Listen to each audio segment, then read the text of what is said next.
As of April 27, 2025, there are currently 51 volcanoes which are actively erupting around the planet, a total which is 3 more than were erupting last week.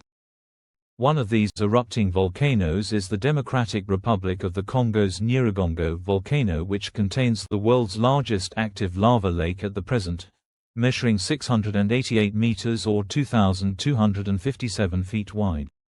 While its size has varied during the last 360 years, it has been measured anywhere from 60 to a whopping 1,000 meters wide. This lava lake, which is incredibly low in silica, typically builds over multiple years until being catastrophically released downslope, where its molten rock flows at speeds of up to 60 miles per hour in dangerous flank eruptions. And now, here are this week's top stories, volcano-related news stories. In Russia, a large volcanic eruption occurred at what is essentially the nation's Mount St. Helens, the Bezimianny volcano, covering a wide swath of the surrounding landscape in a layer of ash. Meanwhile, in Costa Rica, the Poás volcano not only intensified its eruption via one of its strongest explosions on record, but also began erupting lava, creating distinctive lava fountains.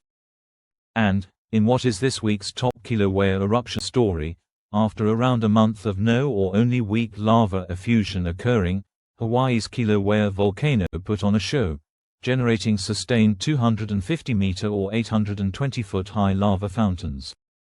This intense lava fountaining began at 3:30 a.m. local time on April 22, which itself began after 5.5 days of more intermittent, weaker activity. Both the north and south vents became active as expanding and rising gas propelled magma upwards, causing it to be ejected upwards to create the observed lava fountains. Just look at how much lava is actively being ejected every second. Across the 10-hour intense lava fountaining period, lava effusion would average around 139.4 cubic meters per second, enough to fill an Olympic-sized swimming pool every 17.9 seconds. Ash and tephra carried by the lava fountains, which rose above Kilauea's crater and caldera walls, subsequently fell on nearby roads and parking lots, including at Uakahuna to the north. By the time this lava fountaining ceased, 60% of the 2018 caldera floor had been covered in a layer of molten rock, which subsequently began to cool. Since December 23 of 2024, Kilauea has been undergoing a fairly predictable episodic cycle of activity, with this likely to continue for some time. As a result, the 19th lava fountaining episode is most likely to begin sometime between April 29 and May 3 of 2025. Heading over to Costa Rica, the Poás volcano Poás eruption produced one of its most powerful historical explosions on record at 2:14 p.m. local time on April 21. This 10-minute-long eruption caused debris and volcanic bombs to rain down, which included incandescent material beyond its crater rim. The associated eruption plume shot upwards to a height of 4,708 meters or 15,446 feet.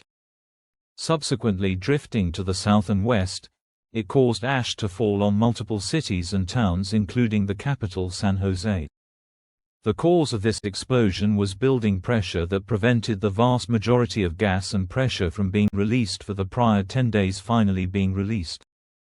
Eruptive activity at Poás has been progressively becoming more and more explosive since late February 2025, when I interpret that a new batch of magma intruded underneath the volcano. Poás's crater lake is now dry, and this allowed for something highly unusual to occur late on April 25. Lava actually erupted.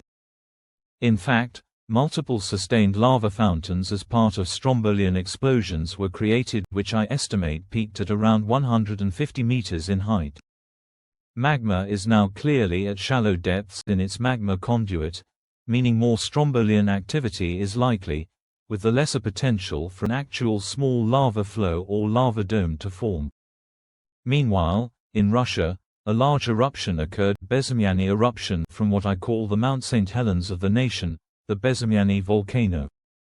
I call it this because it produced a similar intensity Plinian eruption, edifice collapse, and lateral blast in 1956 as what Mount St. Helens did in 1980, just in an uninhabited portion of Kamchatka. It has been almost continuously erupting since then, building a growing lava dome. When portions of this lava dome plug the magma conduit, it can lead to major explosions such as what occurred at 11:00 a.m. on April 24. As a result, an 11-kilometer or 36,000-foot high eruption column was generated, sending an approximately 100-kilometer wide eruption cloud to the west and southwest, causing a dusting to half a centimeter of ash to fall on multiple villages. Additionally, it seems like a pyroclastic flow from this eruption inundated areas up to 3 kilometers to the east of Bezimianni's summit. Here is a quick list of all of the world's list of erupting volcanoes which are currently erupting. Additionally, here are some volcanoes showing signs of unrest which are not erupting as of the recording of this video on April 27, 2025. As a final note, I would like to thank this channel's patrons on Patreon and channel members on YouTube.